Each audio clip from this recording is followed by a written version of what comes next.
Hello प्यारे दोस्तों और मेरे विद्यार्थियों, मैं हूं गुरुत कुमार और आप सभी का स्वागत है me and my YouTube class के अंतर्गत।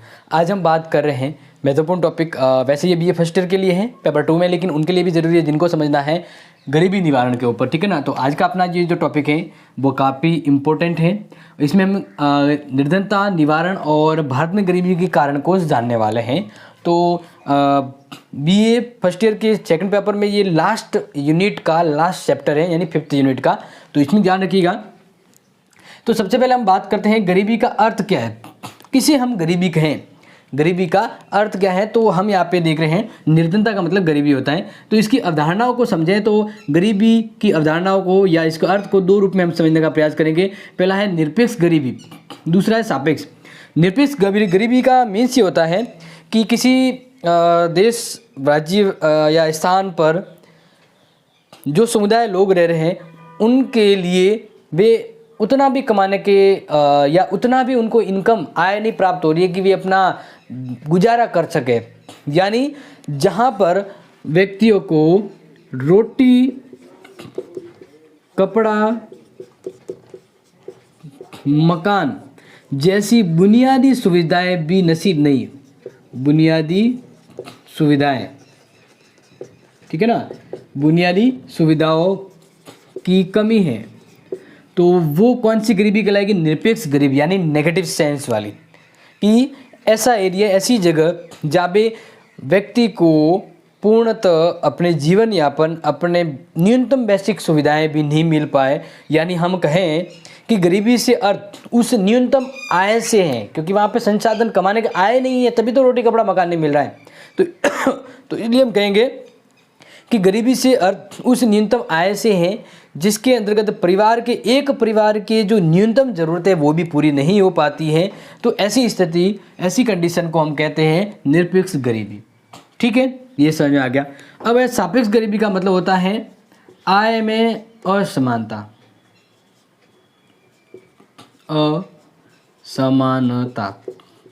ठीक है ना, यह ध्यान रखें।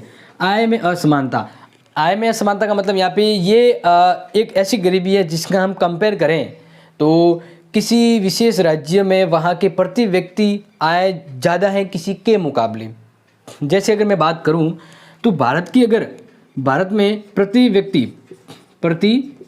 व्यक्ति आय की अगर तुलना करें, भारत के अंतर्गत प्रति व्यक्ति आय की तुलना करें तो भारत में $1590 होता है प्रति व्यक्ति आय। और यही आय की असमानता में अगर हम अमेरिका की तुलना करें, अमेरिका से, ठीक है ना, अमेरिका से तुलना करें तो अमेरिका में प्रति व्यक्ति आय को अगर मैं भारत के प्रति व्यक्ति आय से तुलना करता हूं तो ध्यान रखिएगा यहाँ पे फर्क है $56,630 प्रति व्यक्ति आय। ये क्या है?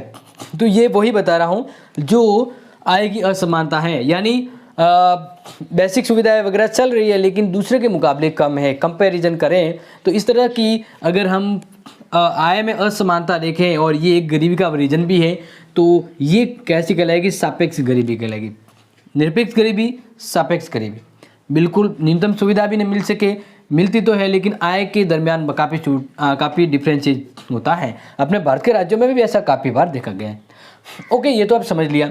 अब बात करते हैं भारत की गरीबी की क्या परिभाषा है, भारत ने किसको गरीबी अनुमान, भारत में किसको गरीबी या गरीब माना है या गरीब मानने की क्या डेफिनेशन है। तो भारत में गरीबी के लिए एक आकलन रखा गया कैलोरी का उपभोग, कैलोरी का उपभोग। ये बेसिक मापदंड है कि भारत में प्रति व्यक्ति कितनी कैलोरी ग्रहण करता है। एक क्राइटेरिया रखा गया है कि उससे कम अगर कैलोरी कोई व्यक्ति ग्रहण करता है तो वो गरीबी निकाय से नीचे माना जाएगा। तो कैलोरी के उपभोग पर, कैलोरी यानी जो पौष्टिक खाना खाते हैं उसकी कैलोरी काउंटिंग जो होती है उसके अकॉर्डिंग जैसे हम बात करें तो कैलोरी की गणना जो की गई थी योजना आयोग के अनुसार, योजना आयोग ने जो कैलोरी की गणना की उसके अकॉर्डिंग ग्रामीण क्षेत्र में और शहरी क्षेत्र में, ग्रामीण और शहरी, ठीक है ना, इनकी अगर तुलना करी जाए तो यहाँ पे जो आंकड़े हैं इस अकॉर्डिंग आप ध्यान देंगे कि 2400 कैलोरी प्रतिदिन प्रति व्यक्ति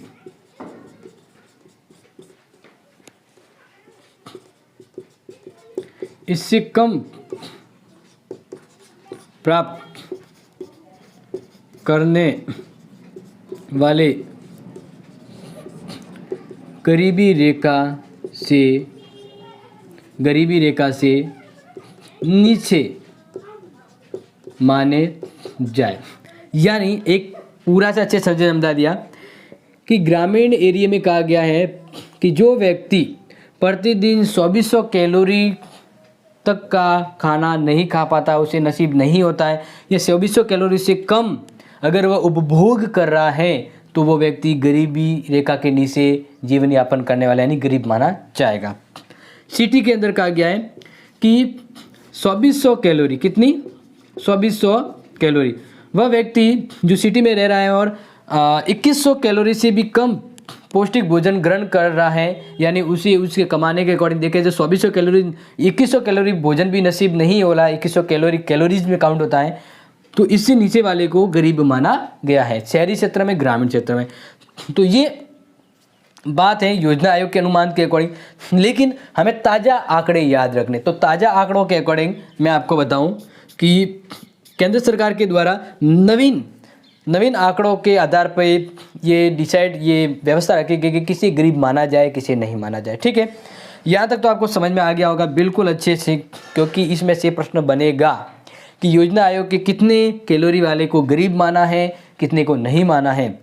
और हम बात करते हैं कि रंगराजन समिति, किसकी, रंगराजन समिति की एक रिपोर्ट लेके हम आपके सामने एक आंकड़े प्रस्तुत करें, उसे ध्यान रखिएगा।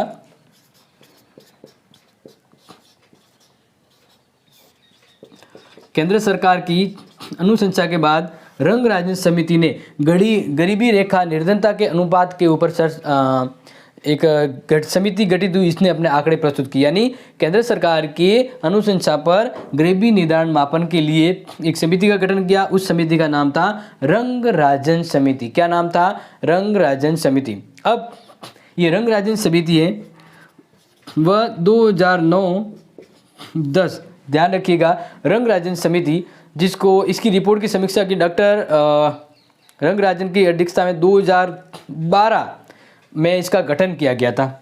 2009-10 हम नहीं कहेंगे क्योंकि ये तेंदुलकर समिति थी, लेकिन हम यहाँ पे बात कर रहे हैं 2011-12 में गठित रंगराजन समिति। इसे भारत सरकार के द्वारा ये कहा गया कि आप निर्धनता की सही रिपोर्ट प्रस्तुत करें, सही रिपोर्ट, जिससे हमें हमारी योजना बनाने में आसानी रहे। तो इसके अकॉर्डिंग मैं आपको बताता हूं कि निर्धनता की सही रिपोर्ट क्या है या किसे सही माना गया। ये करंट रिपोर्ट है तो इसलिए मैं आपके सामने रख रहा हूं। तो अब ध्यान रखिएगा, इसमें जो महत्वपूर्ण आंकड़े हैं वो मैं आपके सामने रख रहा हूं, इसलिए आप इसको नोट कर लीजिएगा ताकि आपको ये अच्छे से ध्यान रहे। तो डॉक्टर रंगराजन की रिपोर्ट के अनुसार आप ध्यान रखिएगा, इन्होंने कहा कि भारत में 2009-10 में 38.9% लोग गरीबी रेखा के नीचे हैं। गरीबी रेखा, बिलो पॉवर्टी लाइन, गरीबी रेखा के नीचे, यानी कितने गरीब है भारत में, 38.8। लेकिन फिर इनकी 2011-12 की जो रिपोर्ट थी, इस रिपोर्ट में जब ये रिपोर्ट बननी थी उस समय तो इनकी बताया गया कि इतने गरीब है, लेकिन जब इनकी रिपोर्ट वास्तविक आई 2011-12 की, तो इसके अकॉर्डिंग जो गरीबी के जो अनुपात हैं वो घटकर कम हो गया। और अभी जो भारत में जो गरीबी का अनुपात है उसको यहाँ पे आंकड़े रखे गए, आपके सामने बता देते हैं। वो रखी गई है 29.8 है। कितनी है, 29.5%। तो ये भारत में वर्तमान गरीबी का परसेंटेज, यानी 100 में से 29.5% गरीब माने गए हैं भारत में। गरीबी रेखा के नीचे जीवन यापन करने वाले लोग 29.5 हैं। तो प्रश्न आ सकता है कि रंगराजन समिति के अनुसार भारत में कितने % गरीब हैं या पॉवर्टी लाइन के नीचे अपना जीवन यापन कर रहे हैं? 29.5%। ध्यान रखिएगा।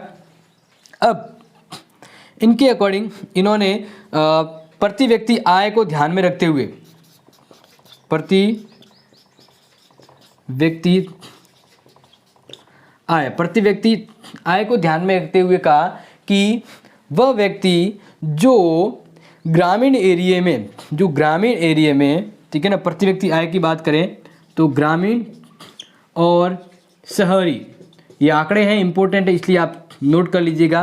तो प्रति व्यक्ति आय के अकॉर्डिंग उन्होंने कहा कि जो व्यक्ति ग्रामीण एरिया में रह रहा है और उसकी प्रति व्यक्ति आय 972 रुपये और शहरी क्षेत्र की बात करें तो शहरी क्षेत्र में 1407 रुपये, इतना व्यक्ति अगर कोई कमा रहा है तो वो गरीब नहीं माना जाएगा। अगर इससे नीचे अगर कोई व्यक्ति कमा रहा है तो वो गरीब माना जाएगा।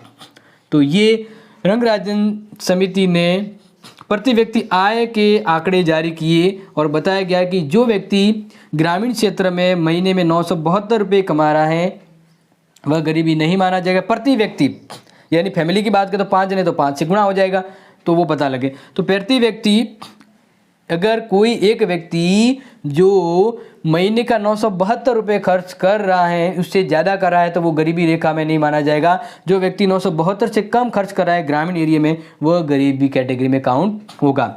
ये प्रति व्यक्ति आय के ये आंकड़े हैं, ठीक है। शहरी क्षेत्र में कहा गया कि वह व्यक्ति जो 1407 से कम खर्च कर रहा है तो वो गरीब माना जाएगा, शहरी क्षेत्र में उससे ज़्यादा का नहीं माना जाएगा। इस अकॉर्डिंग ये एक रिपोर्ट आती है, बहुत ही मोस्ट आंकड़े हैं तो आप इसको नोट कर लीजिएगा। बहुत ही इंपॉर्टेंट आंकड़े रंगराजन समिति की प्रति व्यक्ति आय में किसे गरीब माना गया नहीं माना गया है, तो ये आप नोट कर लीजिएगा। अब वो राज्य मैं यहाँ पे बता रहा हूँ जहाँ पर निर्धनता अनुपात गरीबी बहुत कम है और वो राज्य जहाँ पे गरीबी सबसे ज़्यादा है, ठीक है। निर्धनता कमी सबसे कमी और निर्धनता पूरा ही लिख देते हैं, निर्धनता सर्वाधिक।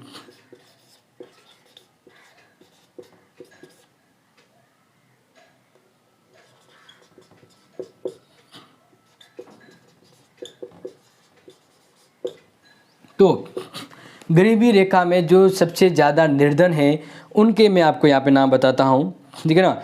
यहाँ पे ध्यान रखिएगा, सर्वाधिक निर्धनता मतलब ज़्यादा गरीब, सर्वाधिक निर्धनता कमी यानी बहुत कम ही निर्धन गरीब लोग हैं, ठीक है। तो सर्वाधिक सबसे ज़्यादा निर्धनता अनुपात कहाँ पे है तो उसके मैं आपको बता दूँ, छत्तीसगढ़, मणिपुर, ओडिशा।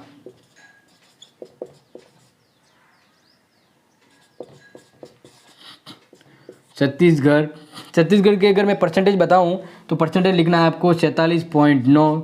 इसके अलावा मणिपुर की बात करें तो मणिपुर का है 46.7। इसके अलावा और आंकड़े आपने लिखना चाहें तो उड़ीसा का 45%, 45.9 और मध्य प्रदेश का 44.30। सबसे कम निर्धनता का जो अनुपात है वो है गोवा। कहाँ है? गोवा, जहाँ पर है 6.3%। इसके अलावा हिमाचल प्रदेश और यहाँ पे निर्धनता अनुपात है 10.9%, यानी ये वो राज्य जहाँ पे गरीबी सबसे कम है। इसके अलावा केरल 11.3, पंजाब 11.3 और हरियाणा 12.5। तो ये थे अपने आंकड़े जो आपको समझने थे। अब हम बात करते हैं भारत में गरीबी के कारण। कि भारत गरीब क्यों है या गरीबी के क्या कारण है, भारत में गरीब लोग क्यों इतने हैं, गरीबी का क्या वजह है कि इतने लोग गरीब होते हैं, तो वो हम यहाँ पे देख रहे हैं नेक्स्ट पॉइंट जो आप यहाँ पे कंटिन्यू ध्यान। तो अभी हम बात कर रहे हैं कि भारत में गरीबी के क्या कारण हैं, बहुत ही महत्वपूर्ण हैं। आज अभी इस लास्ट अपना इस सेकंड पेपर का लास्ट टॉपिक में बात कर रहे हैं। तो हम बात करें भारत में गरीबी के जो कारण है वो क्या कारण है। तो पहला कारण है रोजगार के अवसरों में कमी, यानी लोगों को काम नहीं मिल रहा है। क्या नहीं मिल रहा है? काम। तो इस तरह से जब लोगों को काम नहीं मिलेगा तो वो बेरोज़गार हो जाएंगे, और बेरोज़गार होंगे तो उन्हें अपना खर्चा चलाने के लिए काम करना पड़ेगा, और काम मिलेगा नहीं तो उन्हें गरीबी में अपना जीवन गुजारना पड़ेगा, सस्ता वस्ता अच्छे से खाना पड़ेगा, स्वास्थ्य हेल्थ हर चीज़ से सस्ता कहते हैं ना कि समझौता करना पड़ेगा। तो इस तरह से हम यह बात करते हैं कि भारत में गरीबी का पहला कारण ही क्या है कि लोगों के पास रोज़गार नहीं है, कमाने का कोई साधन नहीं है, या उन्हें रोज़गार मिल नहीं रहा है, काम करने के लिए कोई साधन मिल नहीं रहा है। ठीक है। दूसरा, निम्न आय अर्जक संपत्तियाँ। अब यहाँ पे इसका मतलब ये है कि भारत के अंदर काम तो फिर भी मिल गया मान लीजिए, लेकिन उसमें वो काम पे जा रहा है लेकिन उतना पैसा नहीं कमा पा रहे कि शाम को ज़रूरत पूरी हो जाए।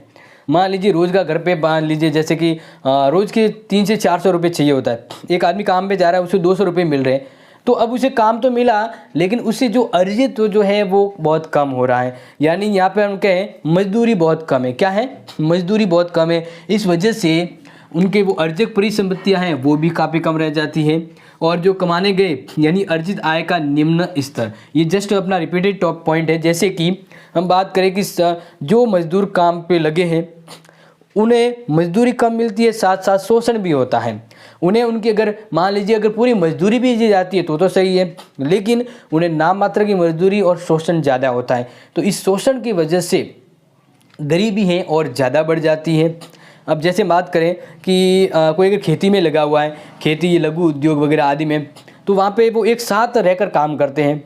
जैसे एक खेत है, एक खेत में मान लीजिए पहले 10 बीघा था, एक भाई था, फिर उसके 2 बेटे हुए, 5-5 बीघा हो गया, फिर उसके 2-2 यानी 2-2 बीघा या 2-2 हेक्टेयर मान लीजिए अगर किसी के हिस्से में आ रहा है, तो अब उत्पादन उतना ही हो रहा है लेकिन उसके ऊपर खाने वाले बहुत ज़्यादा लोग हो गए, तो वो ज़रूरतें पूरी नहीं होगी, तो वो गरीबी के शिकंजे में कसते जाएंगे। फिर ये तो बहुत ही मोटा कारण है, जनसंख्या की भारी वृद्धि।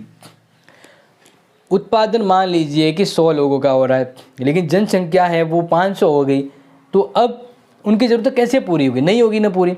यही वजह है भारत में जनसंख्या अनाप शनाप बढ़ रही है, और जनसंख्या वृद्धि को देखते हुए भारत जल्द ही चाइना को क्रॉस कर देगा, यानी एक अचीवमेंट उपलब्धि हो जाएगी जनसंख्या के ऊपर।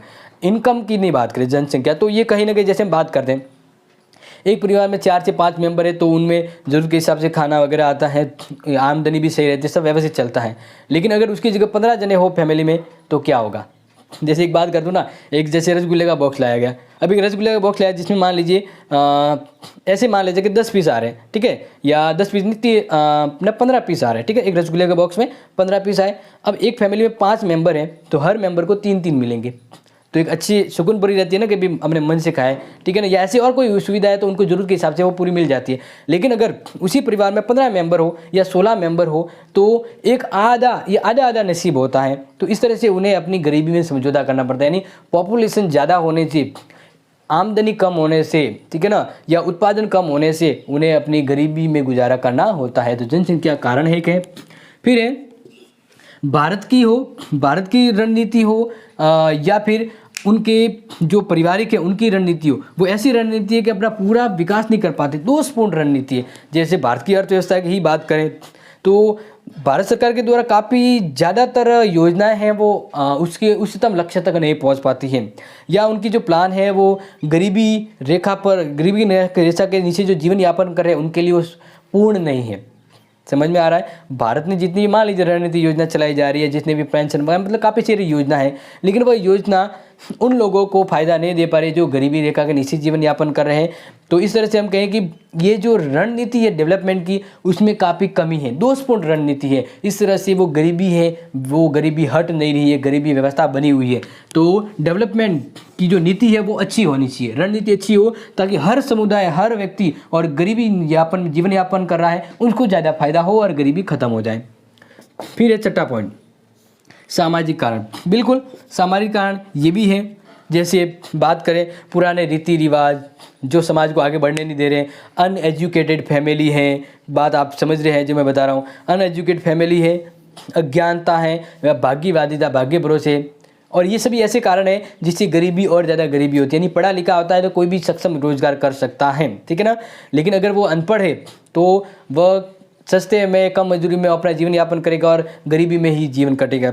और दूसरा भाग्यवादिता, अब पता है कि 4 से 5 फैमिली मेम्बर होते तो अच्छा जीवन गुजरता है, लेकिन पुराने लोग या अभी भी कुछ ऐसे कहते हैं कि बच्चे हो रहे भगवान की देन है, और आए भगवान की देन, आते रहे। जैसे वो बारिश हो रही है ना, ऐसे बच्चे पैदा करेंगे तो वो परिवार बड़ा हो जाएगा, तो अब उनकी ज़रूरतें पूरी होगी क्या? नहीं होगी। तो उन्हें एक रोटी की आधी रोटी, उससे भी आधी रोटी जीवन गुजारा करना पड़ेगा, तो ये तो गरीबी होगा ना। तो इस तरह से ऐसी कमियाँ, यानी सामाजिक रीति रिवाज या कुरीतियाँ ऐसी है जो समाज को गरीबी के कारण जकड़े हुए है। अब नेक्स्ट है कि भारत में ये गरीबी को दूर करने के लिए क्या किया जाए।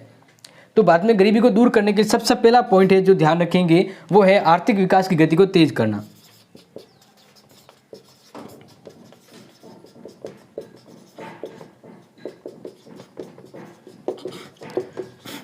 तेज करना, ये बात बिल्कुल सही है।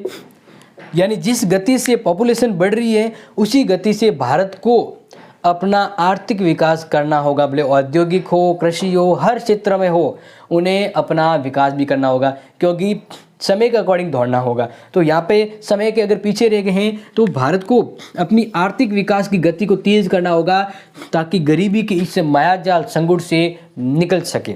ये सिंपल सी चीज़ आपको समझ में आ रही होगी। तो इस तरह से भारत को अपनी आर्थिक विकास की गति को तीव्र करना है और इसके लिए जितनी भी नवीनीकरण टेक्नोलॉजी या संसाधनों का यूज करना चाहिए ताकि गरीबी को कंट्रोल में किया जा सके। दूसरा कुटीर या लघु उद्योग को विकास। कुटीर एवं लघु उद्योगों का विकास, बिल्कुल। अब मान लेते हैं सभी अगर इंडस्ट्री में लगेंगे तो इंडस्ट्री में इतना रोजगार भी नहीं हो पाएगा। तो यहाँ पर क्या है, ग्रामीण एरिया में छोटे छोटे लघु उद्योग जो पहले हुआ करते थे उनको और बढ़ावा देना है, सरकार की ओर से उन्हें अनुदान देना है, ऋण देना है, ताकि छोटे मोटे गांव पर ही छोटे मोटे उद्योग हो सके, तो वहाँ पर गांव की ज़रूरत वहीं पूरी हो सके, उन्हें शहर में जाके भटकना ना पड़े और गरीबी में जीवन यापन करना पड़े। इसलिए छोटे उद्योग है, कुटीर उद्योग है, उनको बढ़ावा देना चाहिए, क्योंकि बड़े उद्योग के साथ छोटे उद्योग भी रहेंगे तो देश की आर्थिक विकास को सपोर्ट मिलता है। तो छोटे मोटे लघु उद्योग हैं उसको बढ़ावा देना ताकि गरीबी को कम किया जा सके। और साथ ही सबसे ज़रूरी है कृषि का विकास, ये बहुत ज़रूरी है। हर देश की रीढ़ की हड्डी होती है कृषि, तो कृषि का विकास करना चाहिए। उसके लिए जो पुराने रीति रिवाज तरीके से जो कृषि की जा रही है उसमें सुधार करना, कमियों को दूर करना और अत्याधुनिक तरीके से नवीनतम संसाधन, उन्नत बीज वगैरह और खाद वगैरह ऐसी यूजफुल सामग्री का यूज करते हुए कृषि को बढ़ावा देना। कृषि में जो जुड़े हुए लोगों को उनके लिए महत्वपूर्ण योजनाएं लाना, किसानों को सपोर्ट देना या उनके लिए नई नई योजनाएं जानकारियाँ देना, जिससे क्या हो कृषि का विकास हो सके। क्योंकि अन्न तो यहीं से उत्पादन होगा, यानी पेट भरने के लिए अन्न, तो अन्न कृषि से ही उत्पन्न होगा। इसलिए कृषि क्षेत्र को महत्वपूर्ण ध्यान में रखते हुए कार्य करना है। नवीन योजनाएं, सिंचाई वगैरह, नदी या उनके लिए सिंचाई की सुविधाएं, पानी की सुविधाएं उपलब्ध करवाना, लाइट बिल, यानी किसानों के लिए जितनी संभव हो सके, कृषि के लिए जितनी संभव हो उन्हें सुविधाएं, रियायतें और अनुदान देना, ताकि कृषि का जो क्षेत्र है, कृषि एरिया है, वो उत्पादन में बढ़े। तो खाद्यान्न जब लोगों के पास आएंगे तो गरीबी काफ़ी हद तक कम हो सकती है। इसके अलावा बात करते हैं नेक्स्ट पॉइंट पे जो गरीबी निवारण के लिए है, वो है जनसंख्या नियंत्रण। ये तो आपको पता ही होगा, जनसंख्या नियंत्रण यानी गरीबी को कम करने का भारत एक तरीका ये है, वो है गरीबी को कम करने के लिए जनसंख्या को नियंत्रण करना। आज के समय अभी भी काफ़ी हद तक तो कंट्रोल, लेकिन फिर भी ऐसा है कि पेरेंट्स है वो बच्चों को क्रिकेट टीम की तरफ बनाते जा रहे हैं। जैसे काफ़ी ऐसे समुदाय हैं जिसमें इसमें रोकथाम नहीं है। तो सिस्टम ये होना चाहिए, हम दो और हमारे दो, जो काफ़ी पहले समय से चला आ रहा है, उसको सख्ती से लागू करना चाहिए। उनको पता होना चाहिए कि जनसंख्या वृद्धि हो रही है, इसलिए हम उस पर नियंत्रण रखें। जितना नियंत्रण होगा उतनी ही व्यवस्था सक्षम होगी। तो इसलिए क्या करना होगा, जनसंख्या को काफ़ी हद तक नियंत्रण करना होगा। इसलिए जो कम जनसंख्या होगी तो उन्हें पर्याप्त संसाधन, आवश्यक सुविधा है वो उपलब्ध हो सकती है। और लास्ट में बात करें हम तो सामाजिक न्याय को बढ़ावा, 5वां पॉइंट है सामाजिक न्याय को बढ़ावा।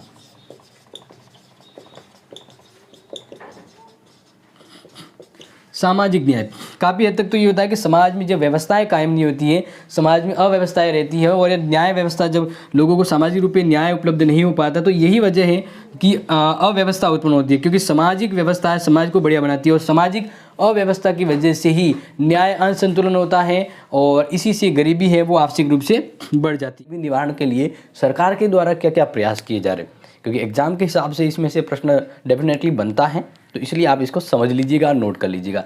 तो भारत में गरीबी के हमने इससे पहले इससे पहले हमने समझा था कि भारत में गरीबी क्यों हो रही है, ठीक है ना, गरीबी के क्या कारण हैं और उसके सुझाव भी हमने पढ़े आगे। अब इसके दरमियान भारत सरकार के द्वारा गरीबी निवारण के लिए क्या क्या प्रयास किए जा रहे हैं वो हम यहाँ पे देख रहे हैं, यानी कुछ प्रोग्राम्स या कुछ स्कीम योजनाएं। तो सबसे पहले तो आपको याद होगा, जैसे आपको नाम है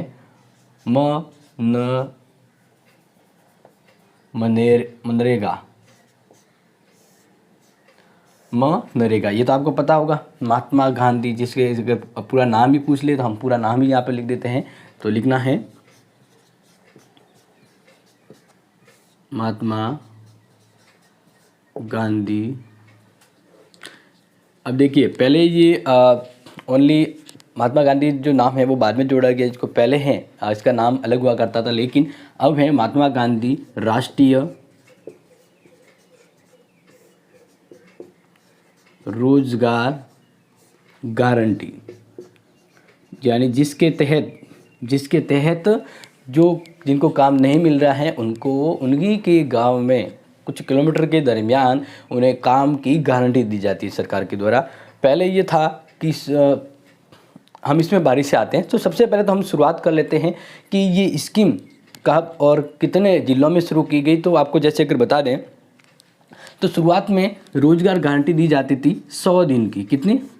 कि भाई किसी भी जो भी इस कार्यक्रम में जुड़ेगा उसको 100 दिन तक का जो काम है वह सरकार देगी। और इस तरह से यह एक मांग के अकॉर्डिंग स्कीम हुआ करती थी। और इसके अंतर्गत जैसे हम बात करें कि गांव के कुछ सामुदायिक सेवा केंद्र है या कुछ भी आसपास के नहर वगैरह है या कुछ भी ऐसे हैं जो गांव के सुधार के लिए कुछ व्यवस्था करनी होती है, तो उसमें ये काम करवाए जाते थे। तो अब जब हम बात करते हैं कि शुरुआत कब से होती है, तो इसकी सिंपल सी बात करें कि इसकी शुरुआत है वह 2006 से, ठीक है ना।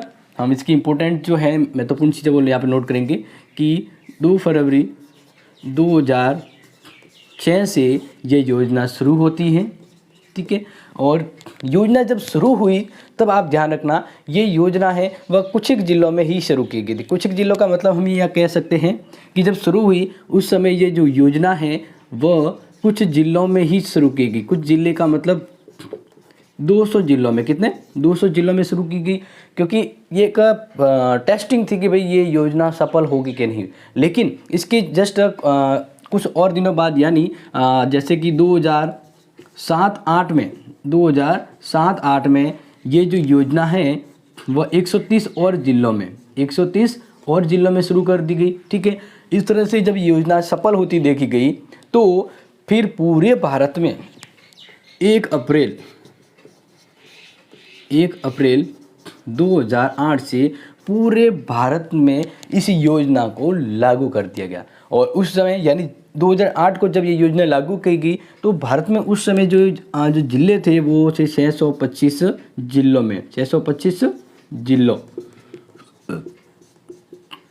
सभी में लागू की गई। अब ये ध्यान रखिएगा 100 दिन का जो है वो इनको यहाँ पे रोजगार दिया जाता है। और किसी भी व्यक्ति को ये रोजगार चाहिए तो उसे 15 दिन पूर्व आवेदन दिया जाना होता है, 15 दिवस पूर्व मांग आवेदन, और 15 दिन के अंदर ही उसे ये काम मिल जाता है। अब बात करें कि रिसेंटली इसमें परिवर्तन कर दिया गया है। अब ये रखा गया है कि 125 दिन का काम मिलेगा। कितना? 125 दिन का काम मिलेगा। तो ये एक बहुत ही महत्वपूर्ण स्कीम थी और इसके तहत वह व्यक्ति जो ग्रामीण परिवेश में है उन्हें ये रोजगार दिया जा रहा है। अब शहरी परिवेश में भी इसकी शुरू हो गई, लेकिन फिलहाल ध्यान रखिएगा ये एक बहुत ही महत्वपूर्ण स्कीम है। पहले स्कीम हमने यहाँ पे जान ली, मनरेगा। अब बात करते हैं दूसरी स्कीम। तो दूसरी स्कीम में हम बात करते हैं, जैसे कि अगर मैं आपको बताऊं, स्वर्ण जयंती ग्राम स्वरोजगार योजना। स्वर्ण जयंती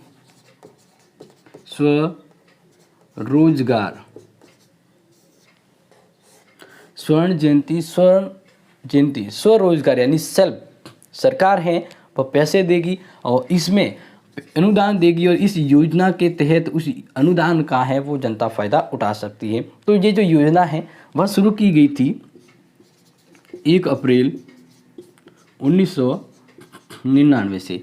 तो अब इसमें कुछ इम्पोर्टेंट चीज़ें वो मैं आपको बताऊं कि शुरुआत में जो ये योजना है इससे पूर्व एक योजना चलती थी एकीकृत ग्रामीण विकास कार्यक्रम, ठीक है ना, IRDP।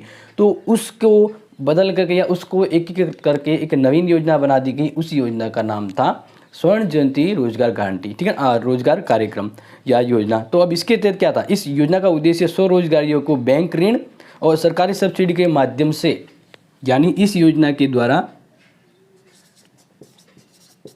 बैंक ऋण एवं सब्सिडी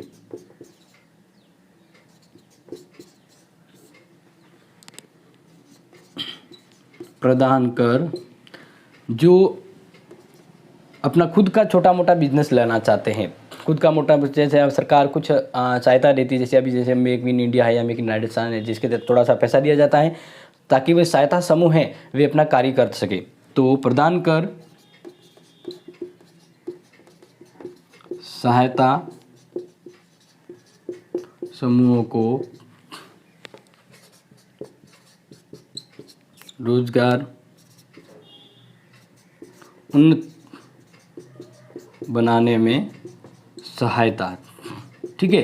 तो ये इस तरह की योजना थी। अब इसमें थोड़ा सा ध्यान रखिएगा, ये योजना थी जिसके तहत सरकार है लगभग 30% सब्सिडी देती थी, या हम कहें अनुदान, क्या अनुदान, कितना 30%, ठीक है, ये ध्यान रखिएगा। और इसके अंतर्गत ये रखा गया था कि ये जो सब्सिडी है वह अगर बात करें अधिकतम कितनी हो सकती है, तो अधिकतम है वो 1,25,000 तक, यानी उस सहायता समूह की पूरी एक, जैसे ग्रुप होता है, पूरे एक ग्रुप को अधिकतम 1,25,000, ठीक है ना, तक दी जाएगी। अगर पर व्यक्ति की बात करते हैं तो इसमें पर व्यक्ति अधिकतम जो सब्सिडी है वो 10,000 थी। कितनी थी? 10,000 सब्सिडी थी।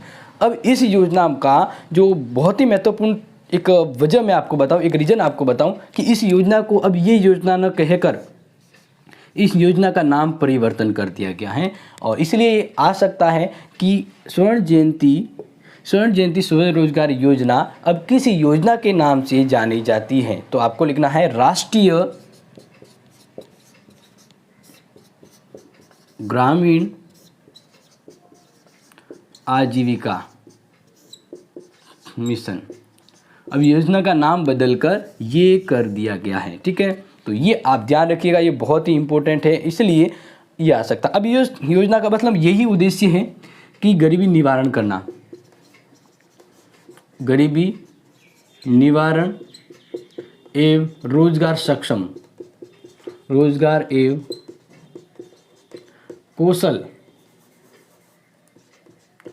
कौशल प्रदान करना, ठीक है।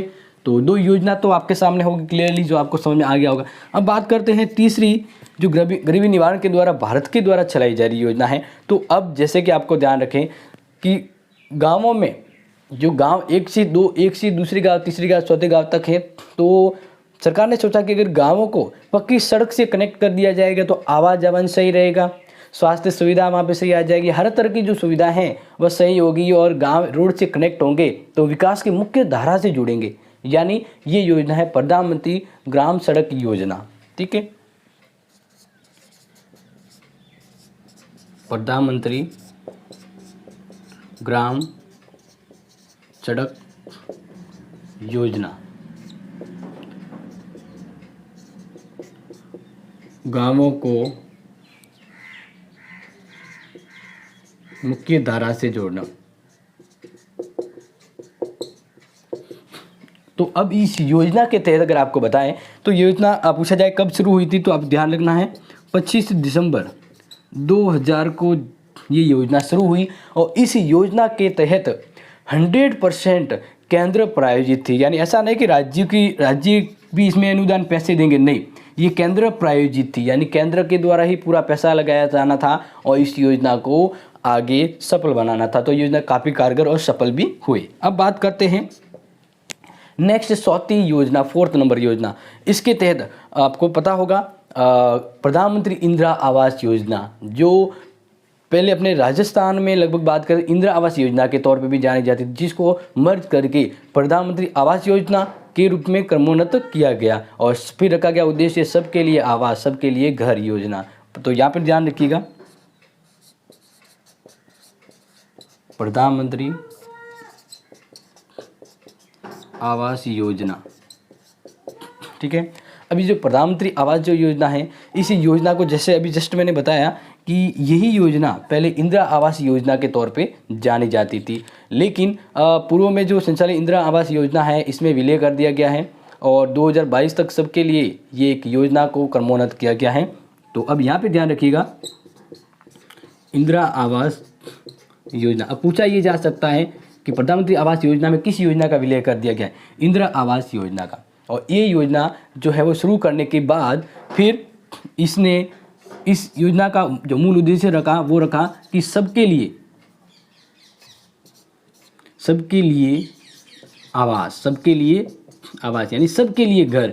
और इस योजना का उद्देश्य रखा गया 2022 एंड तक कि भारत में सभी को आवास प्रदान किए जाएंगे। तो ये इस योजना का उद्देश्य रखा गया और इस तरह से गरीबों को एक सख्त मिल सके, वे अपना खुद का घर है वो ले सके और गरीबी के इस कठिन परिस्थिति से दूर जा सके।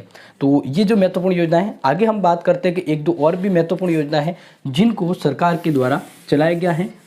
एक भी बता दूं कि ये नोट कर लीजिएगा, बहुत बहुत इंपॉर्टेंट है और एग्जाम में डेफिनेटली आएगा, ठीक है।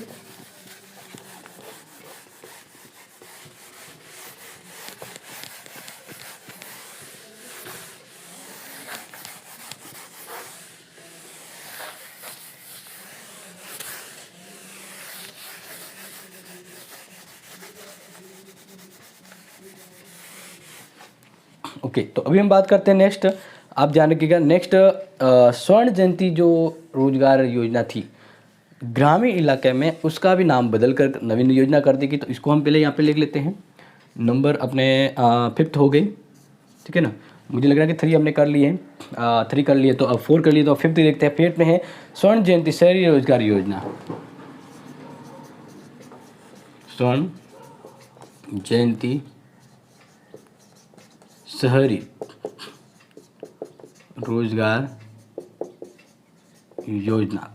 अब ये योजना है वह शहरी क्षेत्र में रोजगार प्रदान करने की योजना है और इस योजना को जब लागू किया गया वह समय है 1 दिसंबर 1997 से ये योजना लागू की गई थी।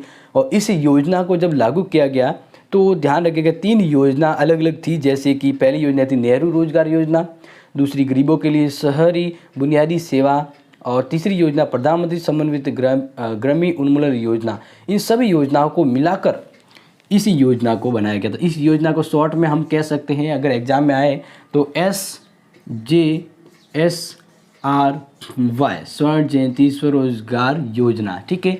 अब ये योजना है उसको 3 योजना के साथ मिलकर मर्ज करके बनाया गया था, लेकिन ध्यान रखिएगा सितंबर 2013 को इस योजना को अब एक नई योजना के तहत मर्ज कर दिया गया और इसका नाम है राष्ट्रीय ग्रामीण आजीविका योजना। राष्ट्रीय ग्रामीण आजीविका योजना।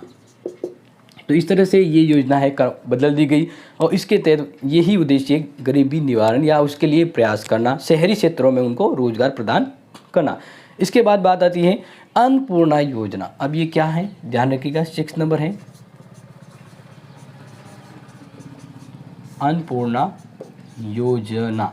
बिल्कुल जैसा नाम है कि गरीबी व्यवस्था को निपटारे के लिए और जो जूझ रहे हैं, जिनको पर्याप्त रूप में खाद्यान्न आपूर्ति नहीं हो पाती है या जो खरीद नहीं पाते हैं, उन लोगों को चिन्हित कर उन्हें बहुत ही सस्ते दाम पर उन्हें खाद्यान्न उपलब्ध करवाया जाएगा। तो जो ये योजना है वह शुरू की गई थी 1 अप्रैल 2000 को, ठीक है। 1 अप्रैल 2000 को जब शुरू की गई तो इसमें ये रखा गया कि इस योजना का उद्देश्य था कि 65 वर्ष या इससे अधिक आयु के जो ओल्ड एज है, ठीक है ना, उन्हें राष्ट्रीय पेंशन स्कीम के तहत अगर पेंशन प्राप्त नहीं हो पा रही है तो उन्हें इस योजना की क्षतिपूर्ति के लिए खाद्य सुरक्षा प्रदान की जाएगी। खाद्य सुरक्षा प्रदान यानी हर महीने 10 किलो हर महीने 10 किलो। अब 10 किलो आप गेहूँ चावल जो भी दे, तो यहाँ पे ये रखा गया कि 10 किलो खाद्यान्न दिया जाएगा, वो भी क्या, निःशुल्क, निःशुल्क प्रदान। क्यों?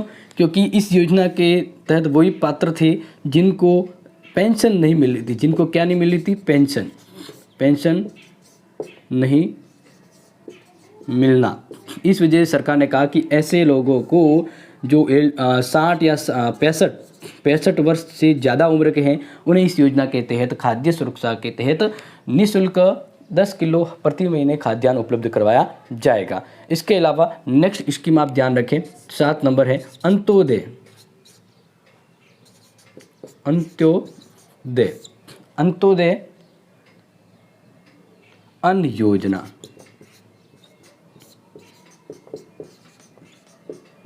ध्यान रखिएगा, बहुत ही महत्वपूर्ण। अंत्योदय अंत योजना को आप ध्यान रखिएगा क्योंकि एग्जाम में ये पूछा जाता है। तो अंत्योदय अंत योजना है, इसके द्वारा जो गरीबी रेखा के नीचे हैं, यानी बीपीएल से भी नीचे आते हैं, बीपीएल इससे भी नीचे आते हैं, यानी गरीबी रेखा के नीचे जीवन यापन करने वाले, गरीबी रेखा के नीचे जीवन यापन करने वालों को इसका फ़ायदा मिलेगा। मतलब होगा क्या इसमें? तो इसमें रखा गया था, ये योजना जब शुरू की गई थी तो आपको आइडिया नहीं है तो हम बता देते हैं कि दिसंबर 2000 को जब ये योजना शुरू कर दी गई, तो इस योजना का उद्देश्य था जो गरीबी रेखा के नीचे जीवन यापन कर रहे हैं, इस योजना के 2 करोड़ निर्धन परिवारों को ये टारगेट रखा गया कि 2 करोड़ जो निर्धन परिवार हैं, यानी गरीब परिवार हैं, जो बीपीएल में हैं, गरीब परिवार, ठीक है ना, ये जो बीपीएल कैटेगरी में है, उन्हें 2 करोड़ गरीब परिवारों को जो पूरे इस योजना में पूरे भारत के तहत, उसमें निर्धनता परिवार के प्रत्येक माह 35 किलो अनाज दिया जाएगा। क्या रखा गया? 35 किलो अनाज, और वो भी मात्र 2 रुपये प्रति किलो गेहूँ और 3 रुपये प्रति किलो चावल हैं। इस तरह से उन परिवारों को ये भरण पोषण के तहत इस पे जो खाद्यान्न है वो उपलब्ध करवाया जाएगा। ये काफ़ी इम्पोर्टेंट थी। इसके अलावा वाल्मीकि अंबेडकर आवास योजना,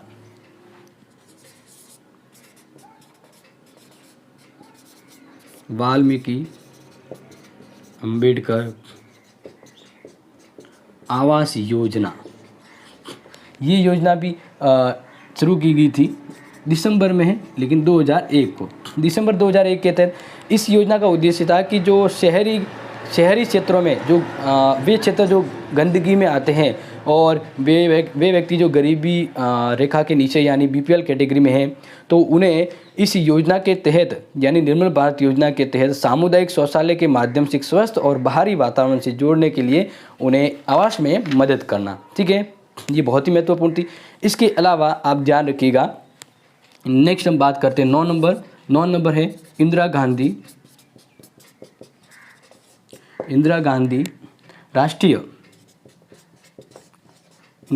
राष्ट्रीय वृद्धावस्था पेंशन योजना। इसको मिटा देते हैं अगर लिख दिया हो तो, वृद्धावस्था पेंशन योजना। ठीक है, यानी इंदिरा गांधी राष्ट्रीय वृद्धावस्था पेंशन योजना के तहत जो ओल्ड एज है उन्हें पैसे दिए जाएंगे यानी पेंशन दी जाएगी। और ये योजना शुरू की गई थी 19 नवंबर 2007 से इस योजना को लागू किया गया था। और इस योजना में रखा गया कि जो व्यक्ति 65 वर्ष या इससे अधिक आयु के हैं उन्हें इस योजना का फ़ायदा मिलेगा। और इस योजना के तहत केंद्र सरकार और राज्य सरकार के द्वारा 200 रुपये यानी टोटल मिलाकर 400 रुपये की पेंशन दी जाएगी। लेकिन अब इस योजना का वर्तमान में चेंज हो गया है, अब इसमें 750, 1500 इसी अलग अलग योजना इसी अलग अलग पैसे दिए जाते हैं। फिर लास्ट आज की हम योजना की बात करते हैं 10 नंबर, खाद्य सुरक्षा योजना। और ये योजना शुरू हुई थी 2013 को। 2013 को। इसमें रखा गया कि देश में व्याप्त गरीबी, भूखमरी, कुपोषण को दृष्टि में रखते हुए जनसाधारण को गरिमापूर्ण जीवन व्यतीत करने के लिए सस्ती और नाममात्र रुपए में या नाममात्र हम कहें कि उनके योगदान के हम उनको सुलभ रूप में, आवश्यक रूप में अच्छा खाना या फिर अच्छी दर पर उन्हें है गेहूँ, बाजरा या जो भी खाद्य सामग्री में दिया जाता है वो उपलब्ध करवाएंगे। और इसी तरह इस योजना के तहत 2013 में खाद्य सुरक्षा अधिनियम पारित कर दिया गया और इस योजना को लागू कर दिया गया 5 जुलाई को खाद्य सुरक्षा योजना लागू कर दी गई। और इस योजना के तहत 67% जनसंख्या यानी 82 करोड़ लोग भूख और कुपोषण से शिकार हैं, तो उन्हें उनके परिवार में प्रत्येक व्यक्ति को 5 किलो अनाज सस्ती दर पर मिलेगा। क्या रखा गया? 5 किलो प्रति व्यक्ति, 5 किलो प्रति व्यक्ति अनाज दिया जाएगा। और वह अनाज 3 रुपये, 2 रुपये, 1 रुपये किलो, 3 रुपये चावल, 2 रुपये गेहूँ, 1 रुपये मोटा अनाज है उनको दिया जाएगा। इस योजना के तहत भारत में जो भूख से पीड़ित है उन्हें सपोर्ट देना, निम्न दर पर उन्हें खाद्य उपलब्ध करवाना, ताकि गरीबी का ये जो सिलसिला है वो ख़त्म हो सके। तो ये इसके तहत आज हमने देखा है बहुत ही महत्वपूर्ण योजनाओं को डेफिनेटली ध्यान रखिएगा, एक न एक ज़रूर आपसे पूछा जाएगा। तो याद कर लीजिएगा, नोट कर लीजिएगा और इस वीडियो को आगे शेयर भी कर लीजिएगा ताकि ये बाकी के भी हेल्प और फ़ायदेमंद रहे। तो इसी तरह के क्लास और महत्वपूर्ण वीडियो के लिए मिलेंगे आपसे दोबारा। तब तक के लिए take care and loving this video. Thank you.